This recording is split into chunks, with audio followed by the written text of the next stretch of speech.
The following is a Hoop Ball presentation.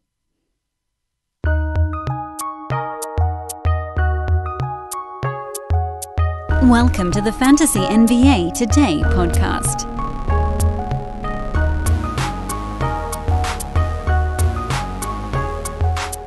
I like the way that this week came to an end. It feels like good things overtook bad things as this week went on. The beginning of the week was all about injuries. When was this suspension? That was last week. The beginning of the week was all about injuries and injury replacements and more guys getting injured and then another injury and then a injury during practice.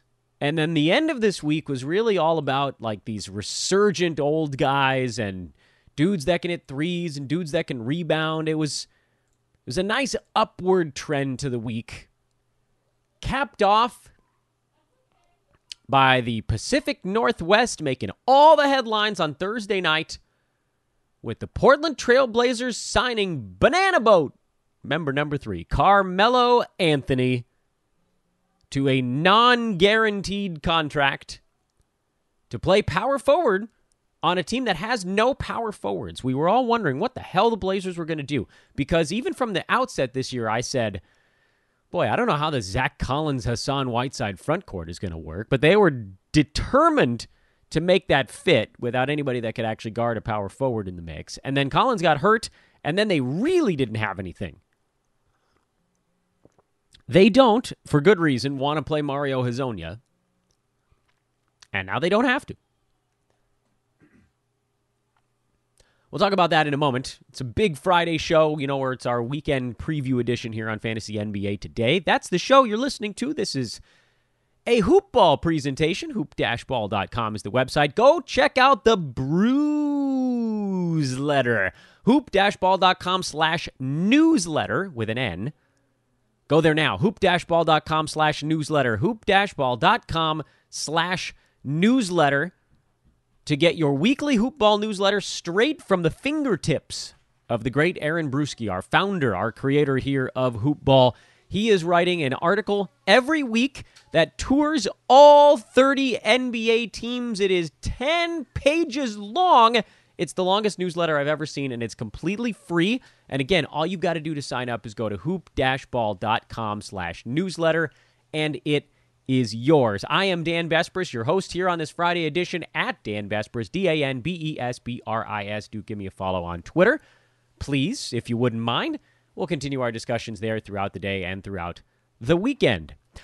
If you are listening to a Friday show for the first time this year, you know kind of the general idea, which is we talk about things that are happening and things that might happen in the future, but we have switched it up a little bit for this season. So I guess what I should have said is if you have listened before, then this will continue to be what's going on this year. And if you haven't, this is what we do. In the past, Friday's shows had a lot of Q&A stuff mixed in, and that was fun for the people that got to be part of it live, but it was a little bit of a clunky way to throw a weekend podcast together because many of you were like, I don't care what this guy's question is. That doesn't have anything to do with my team. So we've taken it, and now we've turned this into a spin around the league on Fridays. And what I mean by that is, number one, I have compiled a list, as I am doing every week, of every name from Monday through Thursday that made either my pickup, my drop, my watch list, or my hold list. The criteria for this is a little bit loose, because if you put a true shackles on the criteria that different players have to meet to make it into each one of those lists, then eventually you're going to run into some walls. Basically, pickups are guys that I think either should have already been picked up or made it onto the radar this week, and I'll give some explanations on each of them. Drops, kind of the same thing. Guys that should have already been on the wire, or guys that have moved into that territory this week. I'll break that down as well. Watch list guys are dudes that I'm thinking about picking up, but are not there yet. And holds are guys that I assume are already picked up in your league, but maybe had something go either imperfectly for them this week or had a better week, and then there was a bad one before that. But basically, watch list and hold are kind of the same criteria of guys. Hold is just a little bit ahead because I'm figuring these guys are probably already on a team.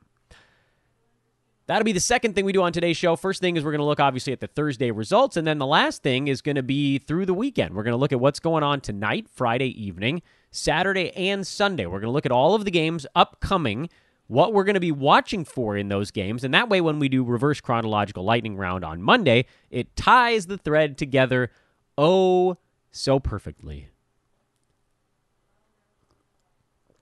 First things first, Thursday.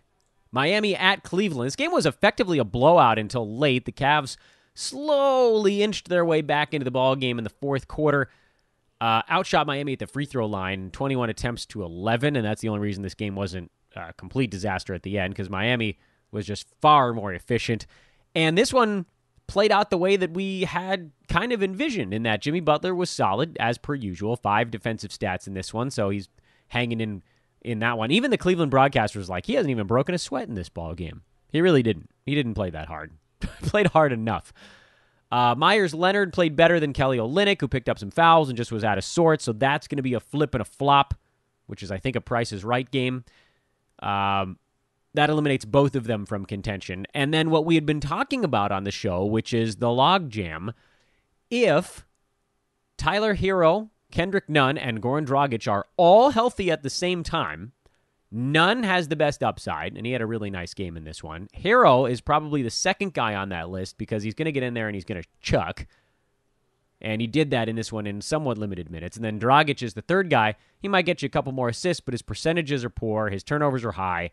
He got 2 steals in that game yesterday, but that's pretty unusual for him, and so he's outside the cut list. Funny thing is, he's the most highly owned of the 3. Foolish. This is why people can just roll their fantasy leagues, is because people don't actually look at the rankings of their guys. They just look at the last stinking name. And Goran Dragic is outside the top 120. And he's been piling up stats with guys out around him. His big games came with Hero on the shelf, with Winslow on the shelf. You know, it's just not... It's not really sustainable. 47% shooting, probably also not sustainable. The bad free throw is kind of his thing. I get it. He's actually a really good points league option because his percentages are generally the thing that weighs him down. Points and rebounds and assists are okay. But Kendrick Nunn's the guy you want. Dragic and Hero are the guys that are fluctuating on this thing. Nunn is still number 76. So he's very much the in crowd for me.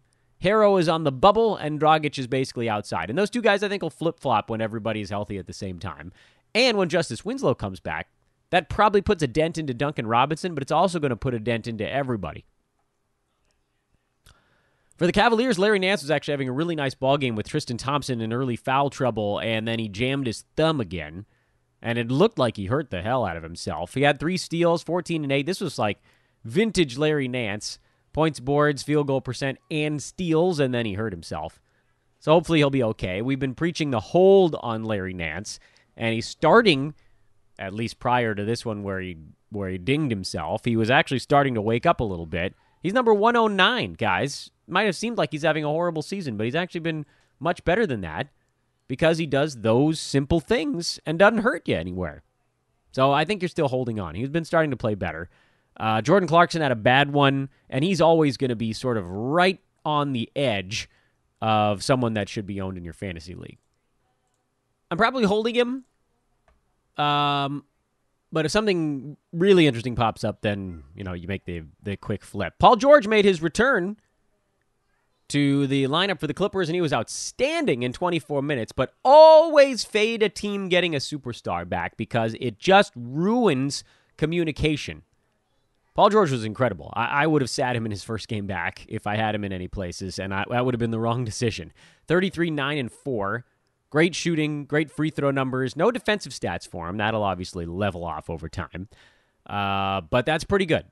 Very high-scoring game against the Pels, who play no defense and love to run. It's not going to be this perfect every night, and then Kawhi will be back, so they'll have to figure that stuff out. But whatever it is, it's a good sign for the Clips. And if you're into Rodney McGruder, you and I are different people. Nope. Drew Holiday starting to wake up. So long, buy low window. 36, 4, 7, 5 3-pointers, 6 steals, and a block. Woof. Derek Favors 2020 game with a block. Hello, Derek. It's good to have you back. I figured this was going to be a good one. I think I said that on yesterday's pod. This is a great matchup because they're going to need him against Montrezl Harrell, and he just devoured the Clippers. Pelicans out-rebounded the Clips 52 to 37, and a lot of that was Favors. And Kenny Hustle. He's not a guy I'm leaping at right now. We don't know how long Brandon Ingram's out, and he's going to put a huge dent into him. Ingram's going to put a dent into everybody because he was taking 25 shots a game. So he'll hurt Holiday, he'll hurt Frank Jackson, he'll hurt J.J. Redick. He might knock Redick back out of being useful again. J.J. is useful when he's getting shots up, and he was. They ran a bunch of plays for him. Maybe that continues. I hope it does. I'm not completely convinced it does, but you're certainly not preemptively dropping him for any reason. I have him someplace. Where the hell do I got him in one league. I think I used him tonight. Must have been in my lineup, right? I wouldn't have benched him. That would have been foolhardy. Yeah, I got him in there. Good for me. Frank Jackson, no, you're not picking him up either. Each one more, no. But Derek Favors looks great all of a sudden. He looks healthier. He looks like he's got his wind back, and you're trotting him out there every game because certainly until Zion comes back, he's going to be playing good minutes, and he's going to be camped out near the paint. After Zion comes back, yeah, I think there will be a dent put into that one, but I also think that someone like Jackson Hayes loses his 13 minutes before Favors loses 13. Dallas 103, New York 106. Incredible. The Knicks swept the season series from the Mavericks. I hope that this is not a sign of a hole in the Mavericks game, but it's the same thing that happened last time these two teams played, and that was all Luka Doncic and Kristaps Porzingis, and everybody else was just like, nah, we're not going to bother tonight.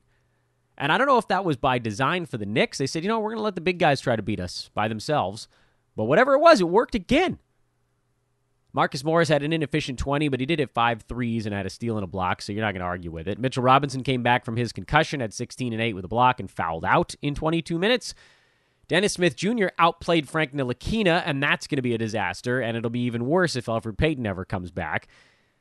And Julius Randle showed signs of not ruining your night, and then ultimately ruined your night. With 17 and 10, 3 assists, a three-pointer, and 6 turnovers and 8 out of 18 shooting. Get it together, Julius. This is ridiculous. Chicago kind of hanging in there with the Bucks for a while, and then eventually fell off the map. Zach LaVine was good. Kobe White was very good. Tomas Satoransky was good, which is an interesting development. Lauri Markkanen was not very good. Wendell Carter Jr. was meh. They went very small in this game. That young guy, 25 minutes. Carter Jr. only had 21. They really didn't roll with a center for long stretches against the Bucks. Just tried to run them, and that cost Brook Lopez any playing time on the floor. Kobe White, he's more of a watch list guy because he's playing good ball, and maybe he gets in there and chucks like this every game, takes 23 shots. With Otto Porter eventually going to come back and Markkanen not involved in the offense, I can't imagine the Bulls went back to the drawing board and they were like, yes, Kobe, you and Zach LaVine take 43 of our 90 shots. Nobody else needs to bother. It'll fluctuate. Basically what I'm saying is it'll fluctuate. As it stands right now, he's been intermittently a very useful fantasy player and intermittently a very bad one. You guys might not believe this, but Kobe White is ranked outside the top 200 in 9 category leagues because his percentages have been barf-worthy. 37 from the field, 74 at the line, and no defensive stats prior to this last ball game, basically. He's had 2 good ones in a row, and that's floating him right now, so it was even worse. So feel free, roll the dice, but if it goes bad, and it goes bad hard. On the Bucks side, things are as you probably expected, with Giannis and Eric Bledsoe going bonkers with no Chris Middleton, and that'll be the case for a little bit. What we were watching for was to see if anybody else took a little step forward. Now, looking at the minute total, the first guy that I tweeted about, George Hill, had a crummy game, but he did play 29 minutes and was actually a team best plus 16. Does that hold? I don't know.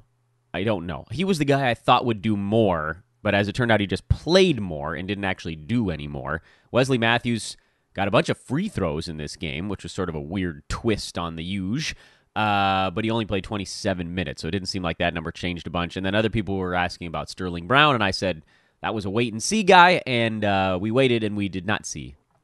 So the guys you're watching there are George Hill and Wesley Matthews, it seems, and I don't know that either one of them is necessarily a must-own guy. We'll see if they can get something going. We'll see if they have any other contributions besides Bledsoe and Giannis, and then, intermittently Brook Lopez will hit some threes and block some shots. But just in terms of scoring, can George Hill take a few shots? Maybe, maybe not. Will Wesley Matthews hit a couple of threes a game? Then maybe that gets him onto the radar. Atlanta at Phoenix, the poor Hawks, man. They got worse year over year, I think. And then they also lost John Collins to a long suspension, so they're in a tough spot right now because Trae Young is playing well, and he carried them to that win in Denver. But it's really hard to do it by yourself. It really is. Jabari Parker had 24 and 7. He's going to continue to be a really nice short-term pickup here while Collins is out. Medium-term, I guess. DeAndre Hunter finally had a good game, 14 points, 6 steals, but he's been incredibly unpredictable, and you're not buying into that. The interesting names I thought in this ballgame were Alex Len and Damian Jones, who split the center minutes for the most part, with Len at 21 and 10, but we're not buying into that. We will not. He's going to get picked up in a few spots, but it's not a great idea. And then Damian Jones, who had 14 and 8 with 2 steals and a block. And overall, aside from his 5 turnovers, which is a weird number for a big man in only 19 minutes, his other stuff looked pretty good. And it sort of makes you wonder if they want to try to sort of jam the marshmallow through the keyhole here with him and get him into the lineup. And I don't know is the answer. I really don't know. We're waiting. Kevin Huerter is out now with the shoulder deal, so we'll wait and see how long that's going to be. But if Damian Jones can make a little bit of a step forward, they really could use someone to grab those center minutes, and that someone shouldn't at least be Alex Len, although, again, he did have a decent scoring game. His problem is always percentages. They're usually horrible. His turnovers are usually pretty high. We know enough about Alex Len at this point to say, no thank you. Kelly Oubre bounced back with a 30-burger. Dario Saric has had a couple good ones in a row, and he's just sort of dangling right at the end of fantasy value. And then Frank Kaminsky had one of his little wake-up games. But overall, this was a blowout. Some guys had better games. Aaron Baines had a slow one. Mikal Bridges is off the radar. We kept an eye on him for a couple games there, but he's not worth it.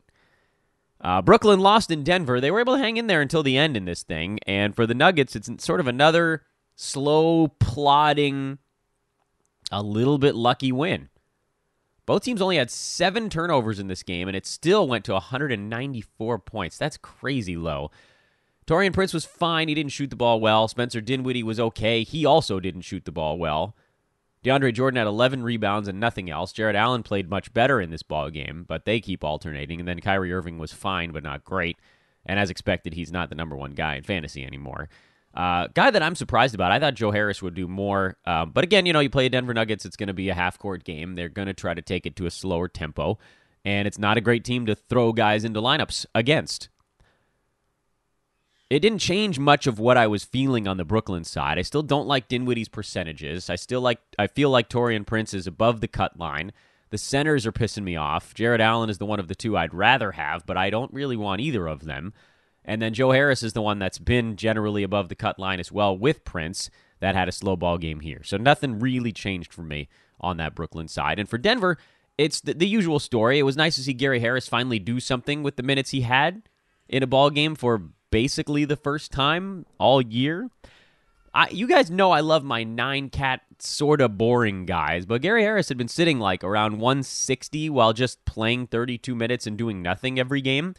He's actually had 2 okay ball games in a row with some defensive stats, 2 steals and a block in 2 games in a row, 2 3-pointers in 2 games in a row. I don't know if that's him getting a little bit more engaged or just playing an Atlanta defense that woke him up a little bit, but it's a good sign for a guy that I basically said was, this is kind of a luxury hold. He was an end-of-your-bench dude just because he was playing enough minutes where you thought maybe some point down the line, maybe this is the start of something.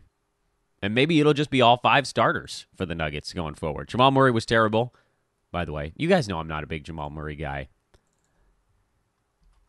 Consistently underperforming in fantasy, but he's doing fine this year. He's like right on where he was drafted, so that's fine. There's no problem there. Great free throw, low field goal. And then, okay other stuff. He's a mid-round guard. That's fine. Not my kind of guy, but fine. That's okay. Paul Millsap was okay. Missed some free throws, but otherwise the other stuff was about the same. Will Barton's been pretty good lately. And Jeremy Grant finally got to do something, which probably won't stick. So that was your Thursday recap, and now what I'd like to do is in reminding all of you guys to sign up for the Brews letter at hoop-ball.com/newsletter, and reminding you all to follow me on Twitter at Dan Besbris. We're going to transition into my mega weekly breakdown review type deal, which is the worst heading for a section of a podcast in recorded history, but we're diving into it anyway. Everything that happened Monday through Thursday, effectively, I looked through every single box score for names that jumped out for some reason, and I put them into one of these 4 buckets: pickups, drops, watch lists, or holds. And obviously it's not, as I said at the beginning of the show, it's sort of not set in stone what all of these really mean, but I'll try to explain myself where necessary. Again, by the way, signing up for that newsletter, hoop-ball.com/newsletter. My Twitter handle, Dan Besbris, DANBESBRIS. We're going to start with the pickups that I found over the course of this week, and these are in no particular order. It was just me going through games chronologically, and so names jumped out. The first name I wanted to talk about was Jordan Clarkson, who has alternated between basically being a pickup and a drop over the course of all 3.5 weeks of this season. He's sitting at 15-2-2 with a little under a steal, and right now what we're seeing from him over the last week or so is the steals and blocks finally leveling off. Those were needlessly high. And when I say needlessly, I mean they were great, but they weren't going to stick. He's never been a guy that got many steals or blocks, and certainly with his minutes down season over season, there was no reason to think that stuff would actually go up for him, and it hasn't. His free throw percentage is really good right now. That'll probably come down a tiny bit. His field goal percentage is really bad right now, and that'll probably come up a tiny bit. So call that a wash. Everything else stays about the same. 15 points, 2 boards, a little over. Maybe he'll get up to 2.5 assists, depending on how the minutes shake out. Low turnovers and low defensive stats. He is the prototypical last guy on your bench. I'm calling him a pickup because I do think there are a lot of formats where that makes sense. 12-teamers where you're 15 deep, where whatever that comes out to be, 180 players are rostered. A guy sitting in that 115 range, which is where he'll probably end up, is a reasonable guy to have on your team. He's not a must-start guy, but I do think he belongs on a roster.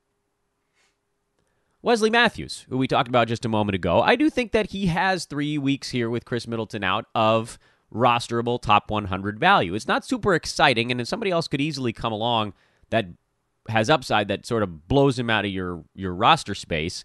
But if you're looking for that end-of-bench guy, and maybe you've got a few injuries, so your 15th, 14th, 13th guys are not worth using right now, Wesley Matthews is kind of be your 11th or 12th guy, and rotate him in, and in a games cap format or even unlimited format, he's above the cut line in medium-sized 12-teamers. But not exciting at all. I put Dylan Brooks on the list, even though he's been sort of talked about on and off of rosters for the better part of 2 weeks now, because he's going to be incredibly inconsistent. And that's where we sit on Dylan Brooks. Nobody's really coming to take his playing time, which is kind of cool for his sake. He has a better fantasy game than Jordan Clarkson does, because they're averaging about the same number of points, but Brooks is going to be the guy that gets you more defensive stats, so that's worth monitoring. The scoring side will be relatively similar. The threes will be relatively similar. And I think you probably give Brooks the slight edge in rebounding. He's just a little bit of a bigger guy. He's also on a team where sometimes they're just going to need him to score. So his minutes are higher. He's up at 27 a game, where Clarkson is down at 23, 24. So that makes all the difference. So, we're already getting into a guy. To me, he's not owned in all of the leagues that I'm in, even though he's ranked number 98. He's a double-digit guy. Double-digit guys in a standard 12-team league should be on a roster. That's one cut above Streamer. Streamer is like that 115 to 130 range, at least for my leagues. And maybe that's the same with yours. Maybe yours are a little bit less competitive, and that's fine. So you move that window a little bit earlier. But I still feel that anybody who's ranked inside the top 100 should be on a roster. Don't you guys feel that way? Anyway, he's there. And it's not because he had, giant games to float it. His giant game was back on the 6th of November, and then he had 2 bad ones, and now he's had 2 decent ones. Pretty good one against the Spurs, and then a fine one against the Charlotte Hornets. But the thing that's nice about him is the minutes are there, the shots are there, so it's pretty reliable that he's going to get to his whatever Clarkson-level points. But the fact that the minutes are a little higher means that he can sort of fall into an extra rebound, and he can fall into a steal, where for Clarkson, he's got to get him quick, because he's getting in and out of that thing. There are games where he's only going to play 19, 20 minutes. He'll still get his shots up, but the other stuff just might not come. So Brooks over Clarkson for me, as long as we're talking about these sort of end of roster type of guys. Clarkson might be your 11th man, and then Brooks might be more like your 10th man. There's a place. I mean, I feel like I got to keep dialing it back. There's a place on your roster for both of these guys. But what is that? What is that place? It depends what your team actually needs.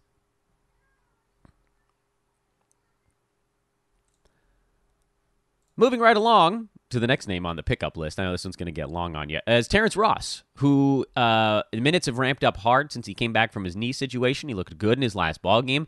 And we'll get some more information on him coming up here, I think, tonight. Yeah, they play the Spurs tonight. So that's a nice sign. And he actually, to me, falls more in the Dillon Brooks range of a guy that could very easily get inside the top 100.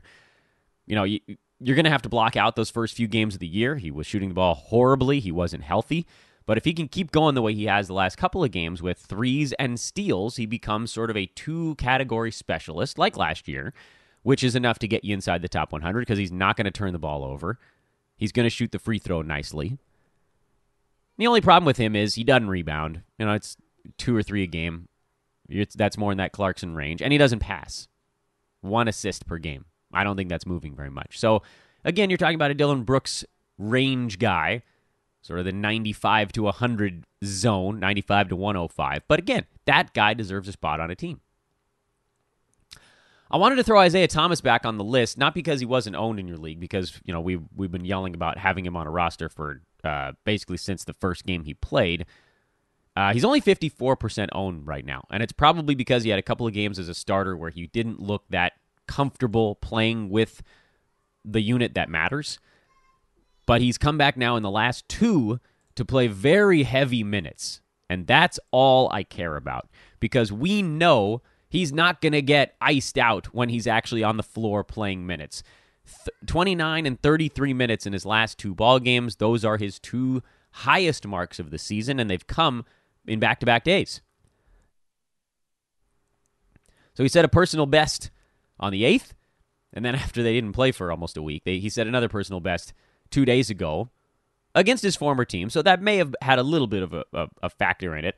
But regardless, the 29 against Cleveland, that had nothing to do with massive revenge. I know he played for the Cavs briefly, but that's not a thing anymore. That was a LeBron-era thing. It just didn't work. He had 11-5 in the first one. He had 18-7 in the second one. The simple fact is he's going to get his looks. This looks more like the Isaiah that started coming off the bench. He's aggressive. He's not going to get you defensive stats. If you're looking for that, you're in the wrong place. But he's going to get you some threes. He's going to score. He's going to assist. And he's a brilliant free throw shooter. If we could get him to the line more than 1 time per game. Even if we up that from 1 to 2 free throws per game, his value skyrockets quickly.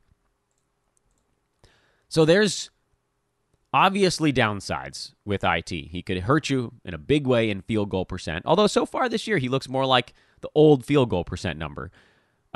He's not going to get you steals or blocks. Even when he was playing 30-something minutes a game, he was still sitting in that 0.9 range. And I don't think he's going to get to 33 minutes a game this year. So you're probably looking at 0.6. When everything settles in, 0.5 to 0.7 is probably the range. He's not going to block any shots. Well, he does have one this year. He has 2. But, that was strip on the way up. Maybe he'll put his chin into another one and we'll get lucky. I doubt it. So, don't expect the defensive stats to do a whole lot, but I do think that the 14 points could actually move up a tiny bit. I love the 6 assists per game. That looks great. And then if you put that in, the reason that other point guards that are drafted late that average about 14 and 6 don't make it onto the radar is because they have some sort of massive glaring hole. And for Isaiah Thomas, the defensive side is that glaring hole, but the other stuff has too much upside to pass on it. So he makes way too much sense, and I love what we've seen lately with his minutes trending up in a big way. I put Enes Kanter on this list, even though he is also likely owned in your league, 62% owned in Yahoo, but, he came back, and so flip him on the list just to talk about him for a second. Chris Boucher is on the list because he looks very interesting. His energy is through the roof, but we should also be aware that he is someone who's never really played at the NBA level, so it's going to be a little bit hit or miss at times. He had 2 points and 7 rebounds with nothing else in their game against Portland, after having 2 really nice games against the Clippers and the Lakers, where he averaged 14 points and 2.5 blocks and 2 3-pointers in that stretch. So it's tough to say exactly what Boucher you're going to get on a night-to-night basis. He belongs on pretty much all standard 12-team leagues for his upside in defensive stats and the ability to go get some hustle stuff and probably shoot a good percentage because he's just running around and trying to dunk on people. But, again, be aware that nothing is perfect. Okay? Don't expect too much. Rodney Hood is on my pickup list, and this one I think is pretty straightforward. I mean, before he had those 2 semi-hurt games, he was coasting along at like a top 85 clip, so he belongs on your team. Nice 3-pointers. He's going to get some steals now that he's on the floor for 30 minutes a game. Again, when you play that much, you're just going to fall into stuff. I am worried about what Carmelo Anthony might do to everybody on that team, but I'm not going to put any stock into it until we actually see what's happening. 2 Sacramento Kings here to kind of round out the pickup list. Bogdan Bogdanovic, who I'm just going to say the same thing I say every podcast about him now. You guys know I hate his fantasy game, but with no De'Aaron Fox, he's an absolute must-own, must-start guy because he's basically their primary ball handler now because Corey Joseph isn't going to do anything with it. So, yeah, obviously. And Nemanja Bjelica is the other one who, I've been mentioning since Bagley went down. He's going to be good for that stretch. Bagley will be back at some point in the next few weeks, and then Bjelica goes back to being a pumpkin. But for now, he has a fantastic fantasy game. He is like a Michelin tire on legs, but he racks up all sorts of stuff across the board. Field goal percent, free throw percent, threes, some points, some rebounds, some assists, some steals, some blocks, no turnovers. He's your 9-cat guy right now, and so you got to be using him until the little piece of the cliff that the Wile E. Coyote until he looks down, and then that's Bagley. I also put Carmelo Anthony on this list because I felt like we needed to talk about him on today's show. I probably should have just done it right at the outset, kind of burying the lead a little bit. But Carmelo Anthony is now a member of the Portland Trail Blazers on a non-guaranteed contract. And what does that even mean? Well, it means that he's going to get an opportunity to prove himself because people want to say, well, non-guaranteed means they don't have to play him. If they weren't going to play him, they wouldn't have signed him. Portland has no depth at power forward. We talked about this going into the season, and then they lost Zach Collins.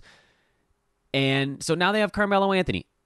He's a points league option, basically. You're going to see him get picked up in a lot of category leagues, and then you're going to see him get dropped in a lot of category leagues. Because if you look at what he had done late in his career, he's a very low efficiency scoring, rebounding. Other guys like that are out there. Yeah, it makes sense in a points league format where you don't need someone to be good in multiple categories to be relevant. He could somehow find his way to like 14 points and 6 boards on a night-to-night basis. Absolutely, because the little guys aren't great at rebounding. I guess Dame is okay from the point guard spot. They don't want to play Hassan Whiteside 35 minutes a night, so they're going to need somebody to go in there and grab a few, and Melo's a big guy. So the rebounds could be something, and he'll get a couple of points because he's Melo and because there's Dame and McCollum and guys that can maybe get him a little bit open, and he'll take shots even if he's not open. But he's terrible in defensive stats. He doesn't really pass the ball. His field goal percent is god-awful. He doesn't hit that many threes. He's going to turn the ball over too many times for someone who's doing as little as he is. This is a guy that sat near the top 200 the last time he played actual competitive basketball. So don't expect much, guys. I know that Portland has a gaping hole at power forward, but they're not going to run Melo out there for 35 minutes a game. You're looking at 20-something, and you're probably looking at bench minutes to come in, provide a little scoring pop when Dame or CJ goes out, just to try to bridge the gap so their second unit doesn't have, a goose egg for 4 or 5 minutes in a row.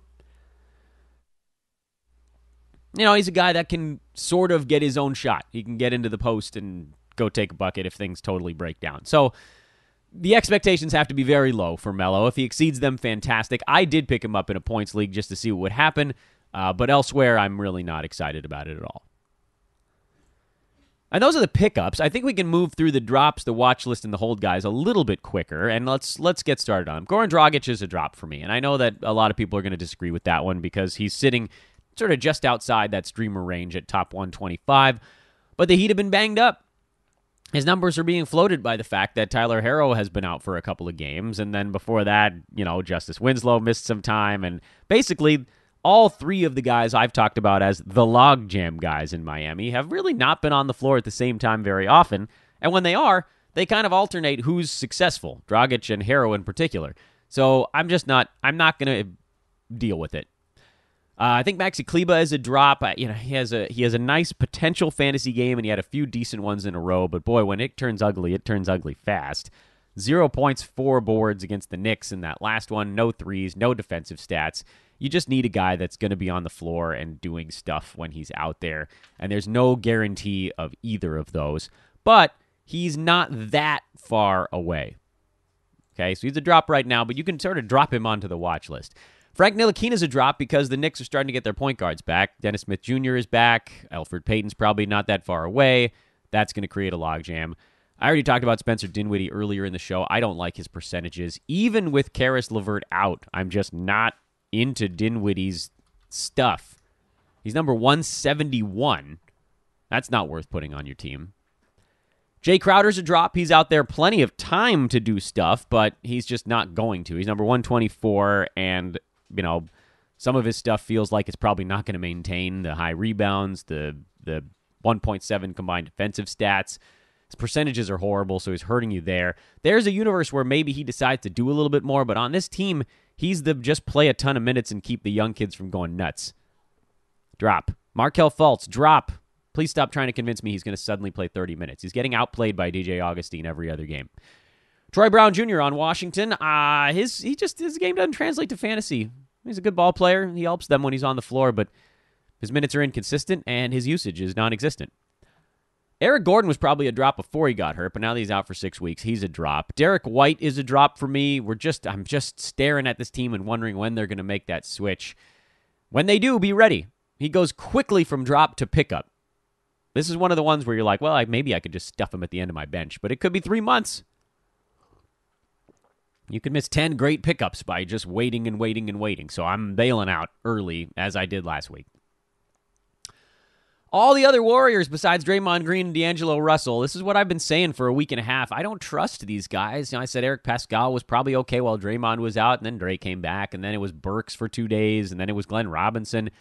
You can't trust them, man. They're going to alternate, and so I want nothing to do with it because I don't want to throw one of these guys in when they blow a games cap doing nothing. Danny Green is a drop. There's not enough in L.A. for him to keep his value afloat. And for the Blazers, now with Rodney Hood back, Kent Bazemore and Anthony Simons are both drops as well. On the watch list, Kenrich Williams is on my watch list in case Brandon Ingram's injury turns out to be more serious than it looks. It doesn't right now. Dennis Smith Jr. is not on my watch list. I put him on this part so that I could mention that I don't care about him. Same with Alex Len. They're both guys that might be on other people's watch lists, but I'm telling you definitively they are not on ours. Kobe White's on my watch list. Said it earlier in the show. There are parts of his game that are severely lacking right now, and there's some good stuff. We saw it the last 2, but not quite there for me yet. And then Damian Jones, who I mentioned earlier in the show as well. Not on the floor enough right now, but if his minutes trend up into the mid-20s, he could have that sort of Kevon Looney type stat set, and that would be worth using. A couple of guys that didn't play yesterday. Nick Batum, we've heard, is expected to come back in the next 3 to 4 games for the Charlotte Hornets. I don't think he's going to do anything, but I don't know for sure, because I really don't know if that team might just decide, hey, we need one veteran on the floor to keep things from spiraling. And he played 11 minutes in the season opener and didn't take a shot before he got hurt. So that does not exactly augur well for Batum, but keep one eye on him. He's definitely not a pickup yet. He's a guy that you're just like, okay, let's see what he does. Jared Culver is on the watch list because he still played well, even with Jeff Teague back. I do think those minutes start to tip back in the wrong direction for him. But, he could get some assists. He could get you a few rebounds. He's not a bad... He's a pretty damn good ball handler from that shooting guard small forward spot. But he's sort of behind Andrew Wiggins in that wing ball handler pecking order. So he's 10% owned, but I don't fully know why. He's very much a watch list guy. JaVale McGee is on the watch list. I'm seeing him getting picked up in a lot of places, but it's almost like people forgot that Anthony Davis didn't play in that last ball game. His minutes are getting split with Dwight Howard. AD's getting 12 center minutes, so those two guys are getting somewhere around 18 apiece, and that's not quite enough. If he could clear 20, it would be, but it doesn't look like that's in the cards.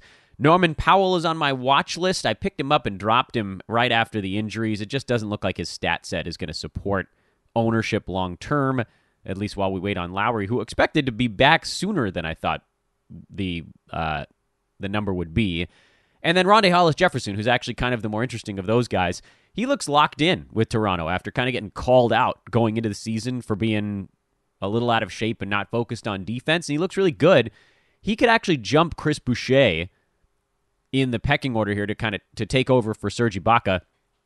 And with OG Anunoby out, it creates even more opportunity for he and Terrence Davis, who's not even on my list. And here are the guys that are holds, which is kind of similar bucket to watch list, but they're probably on a roster already, and maybe they did something good or bad. Kendrick Nunn is a hold. Obviously, he had a good ball game last time out, but I think we talked about the Heat a bunch of times. He's the one that's a cut above the other guys. I'm actually putting Tyler Herro in the hold department just to see what happens, but he could very easily move over to the drop list as well. Larry Nance Jr. is a hold despite the thumb injury. He was starting to come on. The steal rate was getting back to his career mark. J.J. Redick's a hold to see what happens when the team starts to get healthy again. Derek Favors, I should have put him in the pickup list because a lot of you guys dropped him, but he was a hold because I kept saying we got to hold on, and now it seems smart. Bryn Forbes is falling. He's a hold right now, but he could very easily hit the drop list. And then Willie Cauley-Stein and Derrick Rose are a couple of holds at the end of this one. I think Willie Cauley is going to start doing more, especially as Draymond starts to take more games off later in the season. And then Derrick Rose, who's probably just sitting out back-to-backs at this point, is still a hold. Even with Blake back, I think there's going to be enough for him to be relevant. And he was passing the ball well, too. So the key is getting him out there when he can run the offense, and that'll certainly improve his game. So that's our weekend review segment of the podcast, and I will again remind everybody to sign up for the Brews letter at hoop-ball.com/newsletter. I will also tell everyone we continue to look for new podcasters here at Hoop Ball. Hit me up if you're interested in either covering a team, getting involved on the fantasy podcast side. We need contributors. This is not a full-time gig, so don't get it twisted. But if you want to come on over, help us grow. Help us learn. You can learn from some of the best. Hit me up at Dan Besbris or send an email to teamhoopball@hoop-ball.com. And now let's take a look at what's coming up over the weekend. That's the last segment here on today's show. We will, of course, start with the Friday card tonight. 8 games on the docket. Detroit is at Charlotte. We assume the Pistons are going to have their full complement of players, and Blake Griffin's minutes will slowly ramp up, so this will be perhaps a slightly better indicator of what to expect from Detroit going forward. I don't know they need to watch every second of this game, but it couldn't hurt. Kind of see how the rotations look. When does Derrick Rose run the offense? When is Blake running the offense? What does Luke Kennard get to do as everybody else gets healthy? Charlotte, I'm not that interested in. San Antonio at Orlando. Obviously, we always want to know what the hell's going on with the Spurs because they've been bad so far this year. Washington, Minnesota. This should be a fun, high-scoring game, if nothing else. Not a whole lot of stuff that we need to check in on because, it looks like IT's settling in, and that was the main watch guy in Washington. Utah at Memphis. Grizzlies have been playing better lately. Young guys starting to put a few pieces together, but I think we have a pretty good handle on both of those teams. Same deal with Philly and OKC. Indiana, Houston, we'll have to wait and see who's actually healthy enough to go for the Rockets. Daniel House is questionable for this ball game. Actually, might even be doubtful still. Indiana, it sounds like no Miles Turner yet, no Jeremy Lamb yet. They have a back-to-back, so maybe we see them tomorrow. That would be nice. Sacramento is in LA to take on the Lakers. Again, I think we have a pretty good idea of what to expect from these two teams. And then Boston, Golden State. We're always watching the center position in Boston now, and with the Warriors, It's really, and can anyone else get consistent? The threat of consistency. So we're in one of those little windows, guys. Before I even get into the gambling stuff or the other games over the course of the weekend, I think it's worth mentioning. These happen. And I think I said this 2 days ago as well. These happen during the NBA season. We sort of had this first 3-week blitz where lots of weird names popped up. Great pickups emerged at the beginning of the year. Devontae Graham, one of the best pickups. That'll probably be one of the best pickups all season because he's cruising along these days at top 75 mark. Tristan Thompson, he might end up being the pickup of the year. He's number 45 in 9-cat. That stuff happens at the beginning of the year where there are really high-level pickups that just we didn't ever think were coming on draft day. Everybody missed it. It happens every year. After those first 2.5 or so weeks, things settle down a little bit. Yeah, you have injury replacements. That's going to be stuff that comes and goes throughout the season all the time. But from a, hey, is there anybody out there getting minutes that we just didn't see coming? Not really. So we're in one of those pockets now where your best work is going to be making sure you start your best guys and work on some trades. Figure out where your team is weak. Maybe you can shore some stuff up. Right now, your time should not be spent quite as intensely on the pickups and drops. And you just heard that comprehensive list. None of those guys really on the pickup side have either a combination of long-term appeal and a high watermark. Maybe IT. But that's about it. The rest of those guys are either short-term blitz guys like Nemanja Bjelica is going to be good for a couple more weeks, or they are longer-term guys with lower ceiling. Like Rodney Hood. Maybe you got a top 90 type guy in a good scenario. It's one of those times. And we'll come in and out of these. There's an ebb and a flow to things where, we'll see some guys push for more playing time in another couple of weeks, and then there will be another wave of interesting pickups, and we're going to go back and forth on this all season long. So always be ready for the tide to come in or the tide to go out. But right now, it's low tide. The tide is out. The pickups are not there at the moment, but people in your league are going to continue to flip guys on and off their roster. So as I said on Wednesday, be ready for someone else in your league to drop somebody they shouldn't have because they just get itchy, think someone out there right now is going to be a top 50 dude that's just not, and they drop someone who has, well, a higher potential than the guy they pick up. And you can be ready to swoop in and grab it. So that's number one. Be ready to grab other people's mistakes. And number two is spend some time looking at your team, figuring out strengths and weaknesses.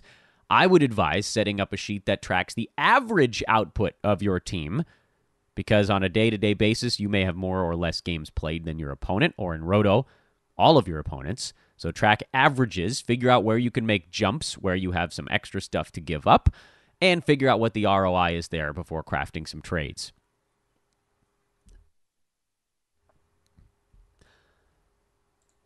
From a betting standpoint on this Friday card, Detroit is favored by 3.5 on the road. Orlando, 3.5 at home. Minnesota's a 7-point favorite hosting the Wizards. Utah by 7.5 on the road. Philly is also a 3.5-point favorite. That's a favorite number today. Houston by 5.5, Lakers by 10.5, and the Celtics 7.5 on the road at Golden State. We have but one revenge game on the docket this evening, and amazingly, it's Washington, Minnesota. Wouldn't have been the one I would have guessed. I would have thought something maybe in conference, but nope. Minnesota actually played in Washington a couple weeks ago. They beat them by 22 on the road, and so if you're into that sort of thing, I am. Washington catching 7 at Minnesota is a pretty good one. Timberwolves have won a couple of nice ball games in a row, and this one has letdown written all over it. Wolves have actually beat Detroit on the road. They beat San Antonio at home. They almost beat Denver. So they've been playing pretty well. Numbers probably a tiny bit inflated for them right now. The Wizards are not that awful. I mean, they're awful, but they at least make it fun. And with their offense, they've been able to stay somewhat competitive in recent ballgames. So I like the team catching 7 points, that one. I love the 242-point total. Holy hell. Maybe watch that game. That could be a fun one. Saturday, Brooklyn's at Chicago. Don't really care about Brooklyn, but obviously always interested in the point guard stuff in Chicago. Can Kobe White see big minutes and nice opportunity again for a third game in a row, or does that shift a little bit? Would also love an injury update on Otto Porter anytime, since he was finally starting to look a little bit better. Jerk, messing with me now. Will Indiana get any of their guys back on Saturday? The Bucks keeping track of George Hill, Wesley Matthews, stuff like that. Charlotte, we're not hugely interested in them. For the Knicks, yeah, just a mess. Nice to see Mitchell Robinson back, though. That was good. And he and Marcus Morris are probably your Knicks that you can use. I guess R.J. Barrett. I mean, it's a depressing team. Houston at Minnesota. That's a back-to-back for both of those. Pelicans are in Miami. Obviously, we're constantly watching all of the timeshares in Miami. Who's going to actually get enough touches to be successful? And for the Pelicans, as they get bodies back, who gets impacted? I've got to think that Redick is the first one to get impacted by the return of people. You know, aside from guys like Frank Jackson. Yes, of course. But it was nice to see Drew Holiday wake up in their last one against the Clippers. And I'm going to keep rolling out my guys as long as the situation warrants it. I think Derek Favors, he's obviously got to be out there because he's better than Jahlil Okafor. He's better than Jackson Hayes, so they're playing him now that he looks healthy. And for Redick, if we find out, say, that Josh Hart and Brandon Ingram are both back, I might bench Redick just to be safe. But if only one of those guys comes back, I might let it ride, see what happens. They're working on getting him better looks, and certainly Derek Favors' screens have actually been a big reason why. They play together pretty well. Somebody to free him. Toronto at Dallas. Certainly more interested in the Toronto side, but obviously you wonder what's going on with Dallas and Delon Wright and Maxi Kleba, and Dwight Powell seems fine, like he's going to get big minutes. For Toronto, Boucher, Rondae Hollis Jefferson, Norman Powell, all that stuff. All of these fill-in names. Can anyone get consistently above the line where I want to have you in my lineup all the time? Portland, do we see MELO on Saturday? I'd be surprised, actually, if he got there and got going that fast, but I guess you never know. That would be fun to see. If we hear that he's playing, you got to watch that game, right? Could he possibly play more than like 15 minutes in his debut? I doubt it. Spurs, same thing as always. Hawks, whatever. Bech. And then the Clippers. That'll probably be the Paul George, Kawhi Leonard combo game for the first time. Pretty cool. Sunday, Cavaliers play. They don't go Friday or Saturday, so we'll keep one eye on them. Nothing huge going on there. Boston, Sacramento, Washington, Orlando, Denver, Memphis, Golden State, New Orleans, Atlanta Lakers. I guess Denver's the only other one out there, but they're not much of a storyline. And so that's what we're looking for over the weekend. And then when we get to Monday, we can just sort of loop back around and figure out what we saw. If anything went the way we expected, if anything went a different direction, this will just keep us on top of everything. Please rate and review the podcast, everybody. It really means the world to me when you do it. Those 5-star reviews, they power the engine, and they make me smile. If you want to write something also, that's cool, but you don't have to. Open up the podcast app on your mobile device. Search for Fantasy NBA Today. Click on the show title and scroll to the bottom. It's just that fast. They've made it a little bit less complicated now that we know where it is. Drop that review on the show, and I'll love you forever. Simple as that. I am at Dan Besbris on Twitter, DanBesbris. Sign up for the Brews letter at hoop-ball.com/newsletter. Have a wonderful weekend, everybody. Hit me up if you want to be a contributor, and if not, just enjoy Friday, Saturday, and Sunday, and we'll be back at you. Reverse chronological lightning round first thing Monday morning.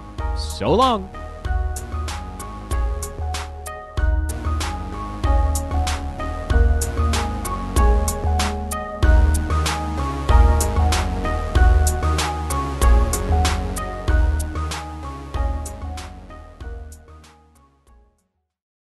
This has been a Hoop Ball presentation.